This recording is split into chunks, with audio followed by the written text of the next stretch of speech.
Students, welcome to all of you. Student IQ classes में आपका स्वागत है।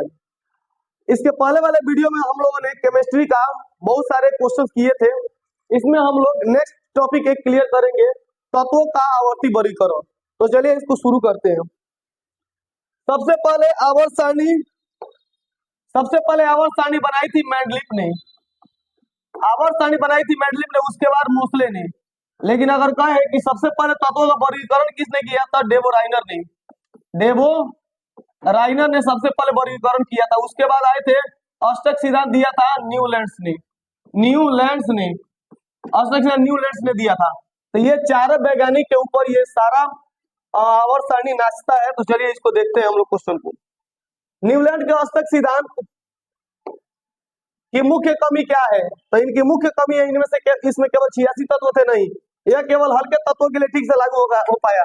बिल्कुल सही है, यह केवल हल्के तत्वों के लिए ही ठीक से लागू हो पाया।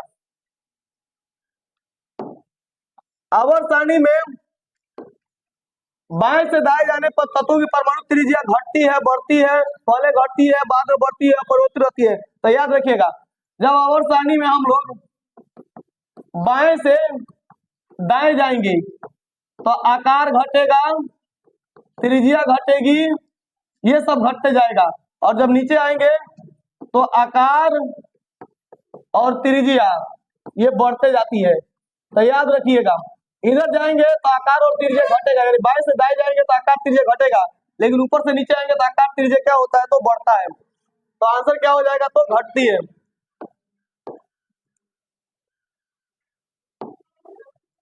अधातु का गुण के अनुसार बढ़ते क्रम में है। तो देखिए ट्रिक याद रखिएगा, यदि सबसे लास्ट में फ्लोरीन हो तो यही आंसर हो जाएगा। यानी अगर ऐसे बढ़ते क्रम में अगर फ्लोरीन इधर हो, इधर ऑक्सीजन हो, इधर कार्बन हो, इधर बेरिलियम हो, तो याद रखिएगा सबसे जो मुंह इधर आएगा फ्लोरीन के, यही आंसर हो जाएगा। ये लाइफ भर आपको याद रखना है। तो इधर फ्लोरीन का मुंह है, बाकी किसी का नहीं है, तो फ्लोरीन इसमें आंसर हो जाएगा आपका। चलिए नेक्स्ट क्वेश्चन देखते हैं। तत्वों की आवर्त सारणी के प्रारंभिक विकास में किसका आवर्त सारणी सबसे पहले बनाया था? मेंडलीफ ने।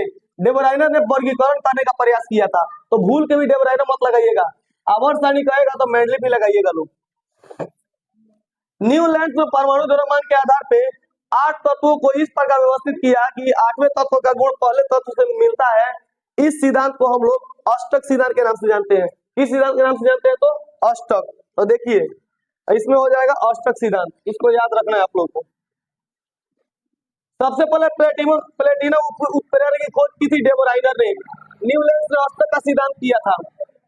चलिए निम्नलिखित में से कौन सा डेवराइनर का त्रिक बनाता है? ये नहीं है, ये ट्रिक है डेवराइनर का, ये भी नहीं है और ये भी नहीं है। तो ये डेवराइनर का ट्रिक है calcium, strontium, barium. Calcium, strontium, barium. Dobereiner ने 3 ट्रिक दिया था। कितना ट्रिक दिया था? तो 3 ट्रिक दिया था, इसको याद रखना है आप लोग को। कैल्शियम, बेरियम और आयोडीन के द्रव्यमान क्रमशः इतना इतना इतना है। ये क्या है? तो ये ट्रिक है। ये क्या है? तो ट्रिक है, क्लोरीन है। क्लोरीन, ब्रोमीन और आयोडीन, ये ट्रिक है। ये दूसरा ट्रिक है डेवराइनर का।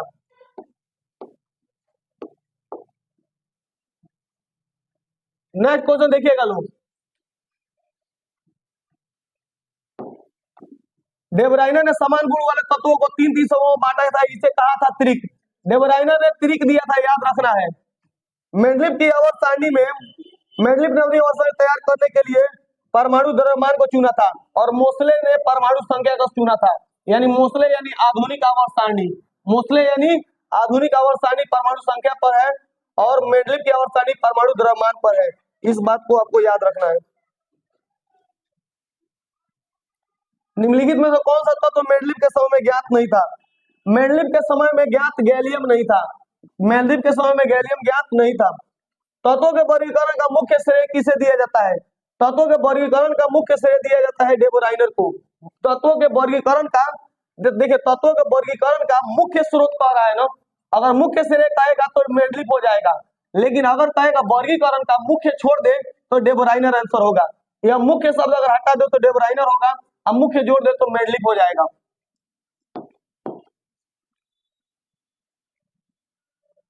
चलिए नेक्स्ट। किस तत्व के लिए मेंडलीफ ने अपनी आवर्त सारणी में खाली स्थान छोड़ा था? तो याद रखिएगा कि मेंडलीफ ने कार्बन, सिलिकॉन, जर्मेनियम या लेड, तो जर्मेनियम के लिए खाली स्थान छोड़ा था। याद रखिएगा लोग, किसके लिए छोड़ा था? तो जर्मेनियम के लिए छोड़ा था।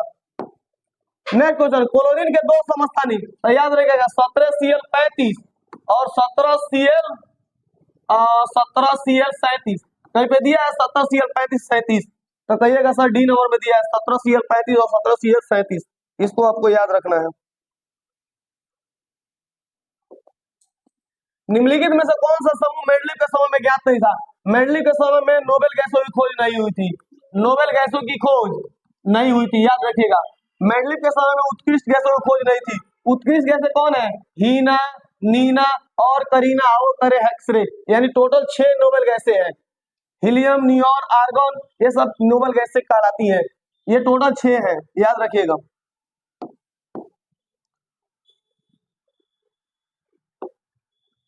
मेंडलीफ की आवर्त सारणी में क्षैतिज कतारों को क्या कहा जाता है? मेंडलीफ कौन सी? मोस्ले के भी आवर्त सारणी का क्षैतिज कतारों को हम लोग क्या कहते हैं? तो आवर्त कहते हैं। मेंडलीफ हो चाहे मोस्ले हो, ये हम लोग कहते हैं क्षैतिज को आवर्त कहते हैं। क्षैतिज को आवर्त, उदग्र को हम लोग कहेंगे समूह। उदग्र को कहते हैं समूह, क्षैतिज को कहते हैं आवर्त। इसको आपको याद रखना है। मेंडलीफ की आवर्त सारणी की प्रथम कमी क्या थी? ऑक्सीजन को सही स्थान नहीं देना, हाइड्रोजन को उचित स्थान नहीं देना। क्लोरीन का, तो याद रखिएगा हाइड्रोजन को उन्होंने उचित स्थान नहीं दिया था। ये प्रथम कमी थी इनकी, हाइड्रोजन का स्थान को उचित स्थान नहीं दिया था। हाइड्रोजन को निश्चित स्थान नहीं दिया था। हाइड्रोजन को निश्चित स्थान नहीं दिया था। किसने? मेंडलीफ ने। मेंडलीफ के आवर्त सारणी में किन तत्वों का उचित स्थान रखने में कठिनाई उत्पन्न होती है? भारी तत्वों को, हल्के तत्वों को, कम भारी तत्वों को। याद रखिएगा भारी तत्वों को रखने में कठिनाई उत्पन्न होती है। भारी तत्वों को रखने में कठिनाई उत्पन्न होती है मेंडलीफ की आवर्त सारणी में। मेंडलीफ के वर्गीकरण का आधार था परमाणु द्रव्यमान। परमाणु संख्या था मोस्ले का। परमाणु संख्या किनका था? तो मोस्ले का। अब मेंडलीफ का क्या था? तो परमाणु द्रव्यमान। याद रखिएगा लो इसको।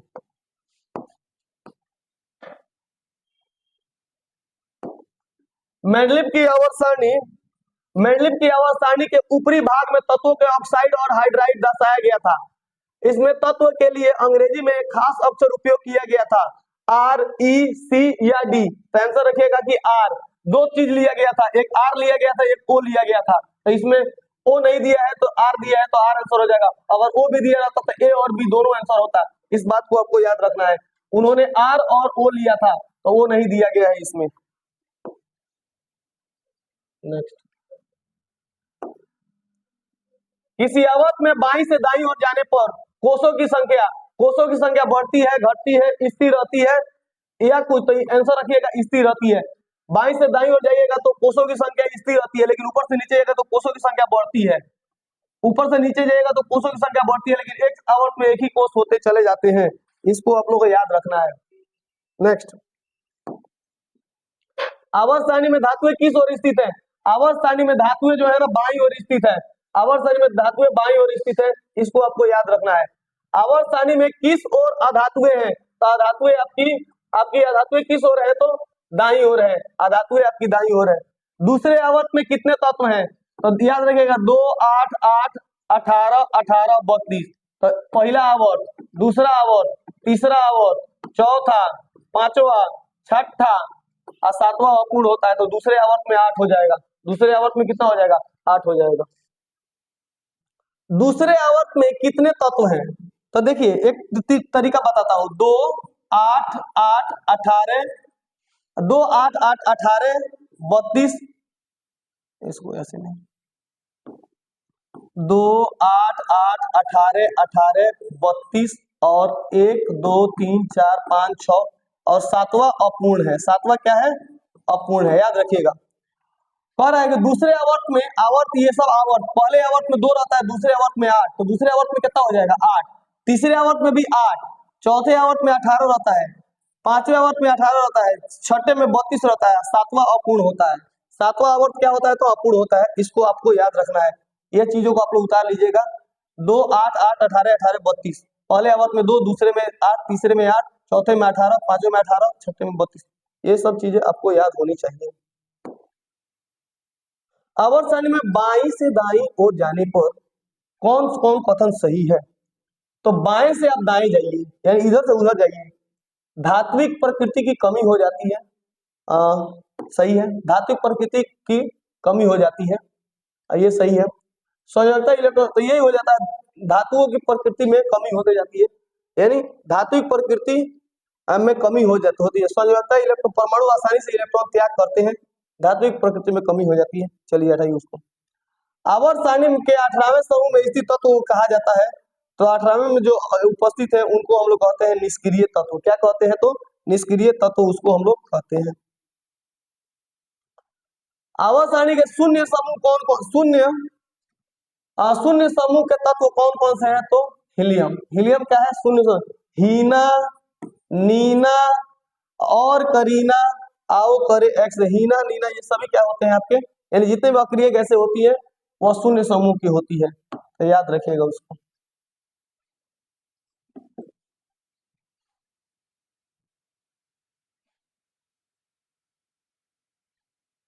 चलिए, आवर्त में इलेक्ट्रॉन त्याग करने की प्रवृत्ति कैसी होती है? आवर्त में इलेक्ट्रॉन स्थिर रहता है, क्रमानुसार बढ़ते जाता है, क्रमानुसार घटते जाता है, कभी घटता है तो कभी बढ़ता है, तो क्रमानुसार बढ़ते जाता है इलेक्ट्रॉन त्याग करने की प्रवृत्ति। आवर्त सारणी में बी, साई, जी, आओ, सब, टी, पो ये सभी क्या है? तो ये सभी उप धातु है। याद रखिएगा, 1 2 3 4 5 6 7 7 वो उप धातु होता है। बी, साई, जी, आओ, सब, टी, पीओ, तो ये सब उप धातु होता है।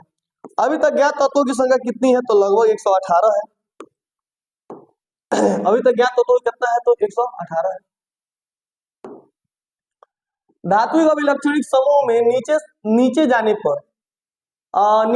पर धात्विक अभिलक्षण समूह में नीचे जाने पर घटता है, बढ़ता है, कभी घटता है कभी बढ़ता है, तो आंसर हो जाएगा आपका बढ़ता है। निम्न में से कौन सा क्षार धातु नहीं है? तो क्षार धातु कौन सा नहीं है? तो देखिए, क्षार में ये शुरू वाला जो फर्स्ट जो होता है, जो प्रथम जो हम कहते हैं कि प्रथम समूह जो होता है वह क्षार धातु होता है। तो इसमें कौन कौन होता है? है, ली, ना, करे, रब से फरियाद। तो देखिए, क्षार धातु कौन नहीं है? तो क्षार धातु ये है, ये भी है, ये भी है। मैग्नीशियम क्षार धातु नहीं है, तो मैग्नीशियम क्षार धातु नहीं है। नेक्स्ट क्वेश्चन, समूह में ऊपर से नीचे की ओर तत्वों की इलेक्ट्रॉन त्यागने की प्रवृत्ति किस प्रकार बदलती है?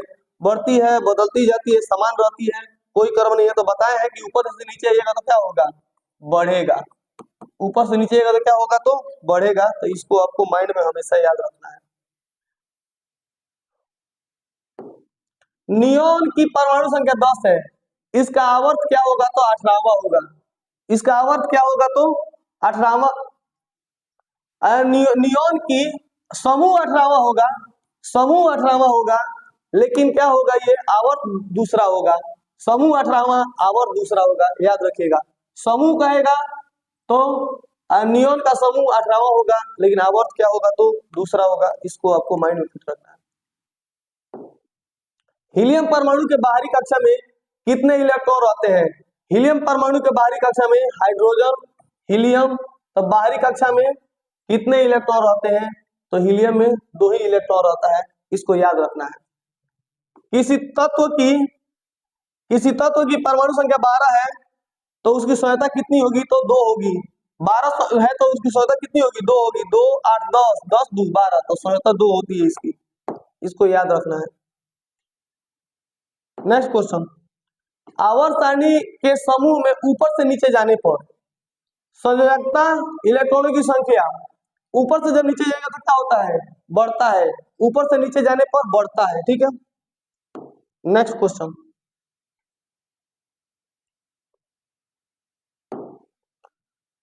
आधुनिक आवर्त सारणी में बाईं से दाईं ओर जाने पर परमाणु साइज, तो बताए ना, जब बाएं से दाएं जाइएगा तो परमाणु साइज घटेगा। परमाणु साइज क्या होता है? तो घटता है।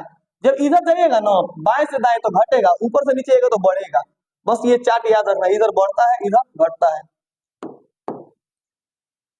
आवर्त सारणी में किसी वर्ग में ऊपर से नीचे आने पर तत्व के धात्विक गुण क्या होते हैं?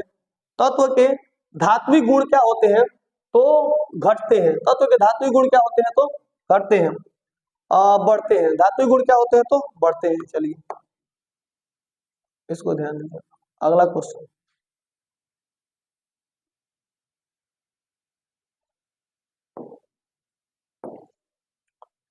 देखिए वर्ग एक के जो धातु है उनको क्षार धातु कहते हैं। अब वर्ग दू को भी धातु होती है तो क्षारीय मृदा धातु कहते हैं। दू को कहते हैं क्षारीय मृदा धातु, यह मृदा को मतलब मिट्टी से प्राप्त होती है, और एक को हम लोग कहते हैं क्षार धातु। द्वितीय आवर्त में तत्वों के लिए कौन सा सेल बातम होता है तो के एल एम एन, तो दूसरा में एल रहता है, तो दूसरा में आपका एल सेल रहता है, याद रखिएगा। पहला में के, दूसरा में एल, तीसरा में एम, चौथा में एन, तो इसको याद रखना है। आधुनिक आवर्त सारणी में समूहों की संख्या कितनी है तो समूह कितने हैं 8 है, आवर्त कितने हैं 7 है, आवर्त है 7 और समूह कितने हैं 18, याद रखिएगा।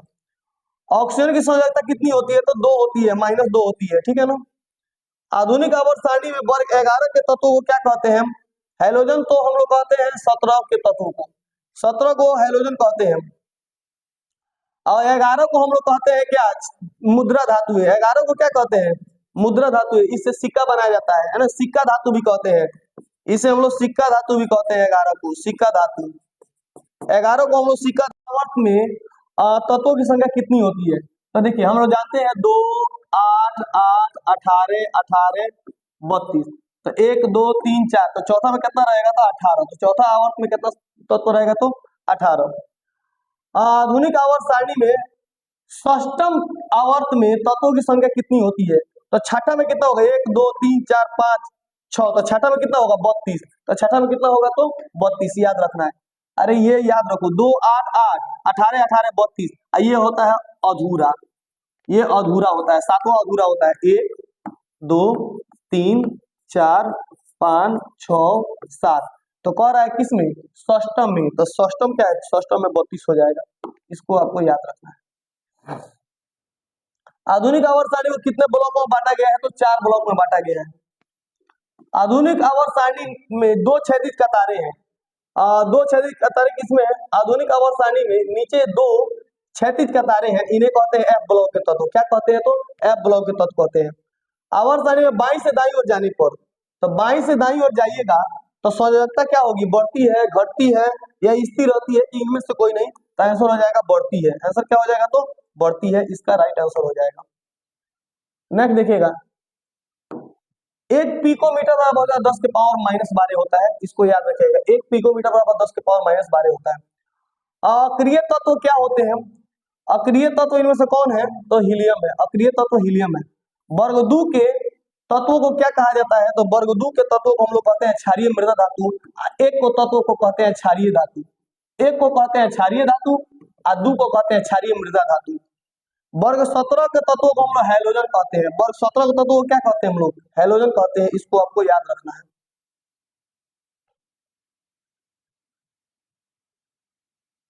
नेक्स्ट 1 2 और 13 17 तक के सभी तत्व कहे जाते हैं, तो इसको कहते हैं हम लोग प्रतिनिधि तत्व, क्या कहते हैं तो इसको प्रतिनिधि तत्व कहते हैं। वर्ग 1 और 2 के तत्व 13 से 18 तक के तत्वों को कौन से ब्लॉक में कहते हैं तो हम लोग पी ब्लॉक में कहते हैं, याद रखिएगा लोग। नेक्स्ट क्वेश्चन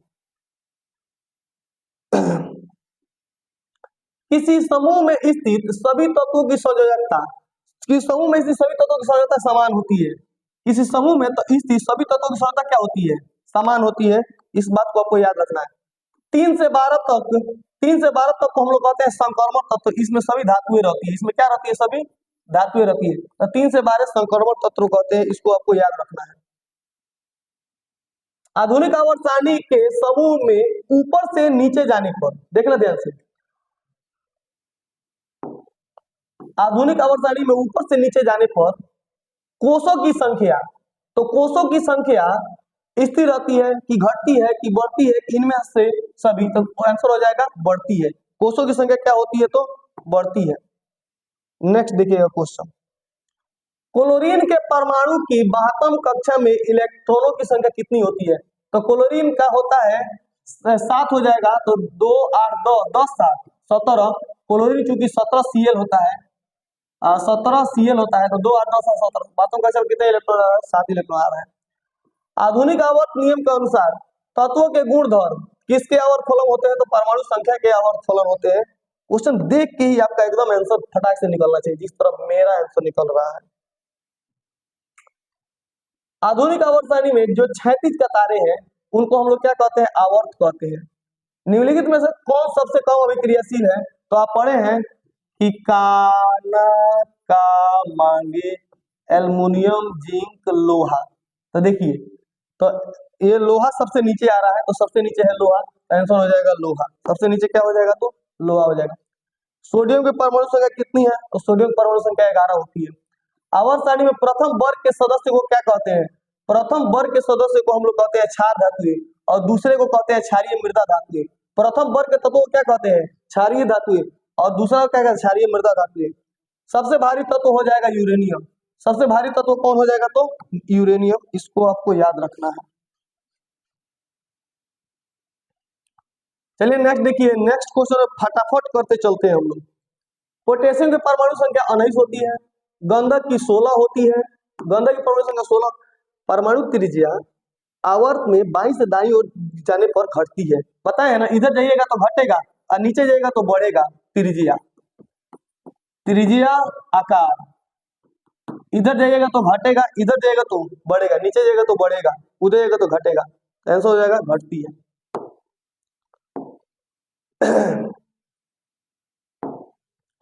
धात्विक अभिलक्षण आवर्त में, धात्विक अभिलक्षण आवर्त में क्या होता है? आवर्त में उधर जाएगा तो क्या होता है? घटता है। क्या होता है? तो घटता है।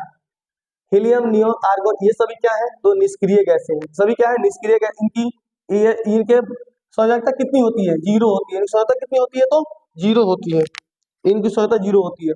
समूह में ऊपर से नीचे की जाने पर परमाणु साइज, देखो ऊपर से नीचे जाएंगे तो परमाणु साइज घटता है, स्थिर होता है, बढ़ता है, कभी घटता है, कभी बढ़ता है। तो आंसर हो जाएगा बढ़ता है। तो ऊपर से नीचे जाने पर परमाणु साइज बढ़ता है, इसको आपको याद रखना है। आबंध बनते समय अधातुएं इलेक्ट्रॉन ग्रहण करती है, अतः ग्रहण करेगी तो ऋणात्मक होगी। ग्रहण करेगी तो क्या होगी? ऋणात्मक होगी। इलेक्ट्रॉन त्याग देता है तो धनात्मक हो जाता है। त्यागेगा तो धनात्मक, त्यागेगा तो क्या होगा? धनात्मक। ग्रहण करेगी तो ऋणात्मक। समस्थानिक के रासायनिक गुणधर्म समान होते हैं, लेकिन परमाणु द्रव्यमान अलग अलग होता है। परमाणु द्रव्यमान क्या होता है? तो अलग अलग होता है। किसी समूह में इलेक्ट्रॉन त्यागने की प्रकृति, ये इलेक्ट्रॉन त्यागने की प्रकृति क्या होती है? तो समान होती है। याद रखिएगा। कौन हैलोजन समूह का सदस्य है? तो ब्रोमीन हो जाएगा। सॉरी, हैलोजन समूह का सदस्य ब्रोमीन हो जाएगा। बिल्कुल सही है। किसी कोष में इलेक्ट्रॉनों की अधिकतम संख्या 2n(x)2 का फॉर्मूला पर निकलता है। कौन फॉर्मूला पे? तो 2n(x)2 का फॉर्मूला पर निकलता है। याद रखिएगा आप लोग, 2n(x)2 का फॉर्मूला पर निकलता है। ये लास्ट स्लाइड है, लास्ट स्लाइड है। समस्थानिक के परमाणु भार, समस्थानिकों के परमाणु भार भिन्न भिन्न होते हैं, लेकिन परमाणु संख्या क्या होती है? तो परमाणु संख्या समान होती है। वर्ग 1 के तत्वों की संयोजकता 1 ही होती है, 2 के तत्वों की 2 ही होती है, 3 के 3 ही होती है। याद रखिएगा। वर्ग 18 के तत्वों की संयोजकता शून्य होती है। वर्ग 18 के तत्वों की संयोजकता अभी बताया थोड़ा कितना होती है? शून्य होती है। नेक्स्ट, किसी तत्व के इलेक्ट्रॉनिक विन्यास में सेलों की संख्या से क्या निर्देश होता है? वर्ग संख्या, आवर्त संख्या, ए और बी दोनों। तो आंसर हो जाएगा आवर्त संख्या। आवर्त संख्या इसका आंसर हो जाएगा कि आवर्त संख्या।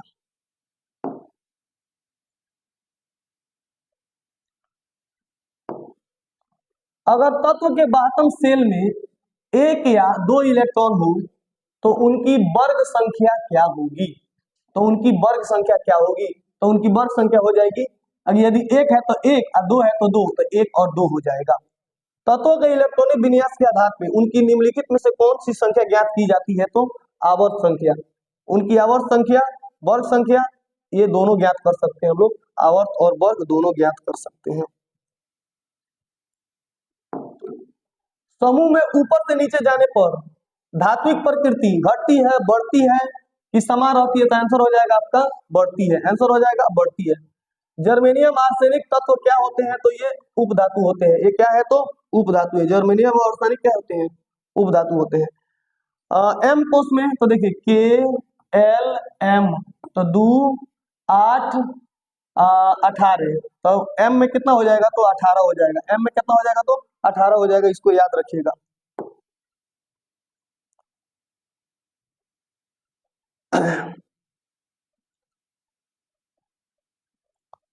कह रहा है कि निम्नलिखित तत्व FCl BrI का क्रियाशील निम्नलिखित में, तो सबसे ज्यादा F होगा, तो F कहीं पे दिया है का? तो F सबसे ज्यादा होगा, तो यही F सबसे ज्यादा होगा, तो B नंबर पे देख लो, F सबसे ज्यादा दिया है, सबसे ज्यादा F है, तो B नंबर हमारा सही है। नेक्स्ट क्वेश्चन है Cl2O7 का गुण क्या होगा? अम्लीय। अच्छा ये बताओ, ये क्लोरीन है ना, क्लोरीन ये क्या है? अधातु है। तो अधातु का ऑक्साइड क्या होता है? अम्लीय होता है। अधातु का ऑक्साइड क्या होता है? अम्लीय होता है। और अम्लीय में भी कौन अम्लीय? प्रबल अम्लीय। अधातु का ऑक्साइड अम्लीय, अम्लीय में प्रबल अम्लीय होता है। Sodium, magnesium, aluminium, silicon, phosphorus, गंधक, क्लोरीन, आर्गन आधुनिक आवर्त सारणी के किस आवर्त के तत्व है? देखिए आवर्त पूछ रहा है ना, तो sodium, magnesium, aluminium, silicon, phosphorus तीसरे, दूसरे, प्रथम, चौथे, तो आंसर हो जाएगा तीसरे आवर्त के हैं। तीसरे आवर्त के तत्व है। इसका ट्रिक भी होता है, मैं आपको बताऊंगा। चलिए यहाँ तक मैंने आपका केमिस्ट्री फुल एंड फाइनल कर दिया। फिर मिलते हैं नेक्स्ट वीडियो में। जय हिंद, जय भारत।